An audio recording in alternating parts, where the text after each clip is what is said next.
27 जुलैला माननीय रामदासभाईंच्या वाढदिवसाच्या निमित्ताने माननीय रामदासभाईंनीच 16 वर्षापूर्वी चालू केलेले नाट्यगृह मध्यंतरी ते नादुरुस्त झालं होतं. जवळपास ते 8-9 वर्ष बंद होतं आणि आज 27 तारखेपासून ते पुन्हा माननीय एकनाथ शिंदे साहेबांच्या हस्ते उद्घाटन होऊन ते रसिक प्रेक्षकांसाठी खुलं होतं आहे. खेडच्या आणि कोकणवासियांसाठी खुलं होतं आहे.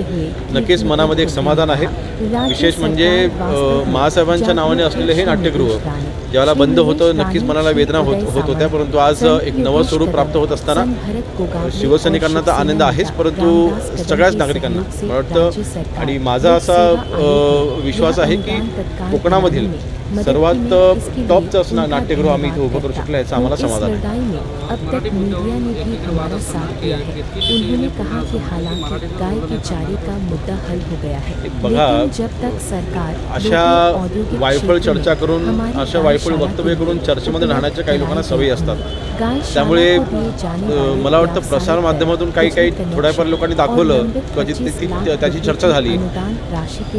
त्या व्यतिरिक्त ह्याच्यावरती कोणी प्रतिक्रिया देत नाही. याचा अर्थ असा होतो की अशा व्यक्तींना आम्ही काही महत्त्व देत नाही, की अशा व्यक्तीच्या बोलण्याने मराठीचं काही महत्त्व कमी होत नाही. आज मराठी ही आपली संस्कृती आहे, ती जपली पाहिजे, वाढवली पाहिजे आणि त्यासाठी आम्ही सर्व कटिबद्ध आहोत. योग्य वेळेला योग्य निर्णय आम्ही घेऊ. थँक्यू.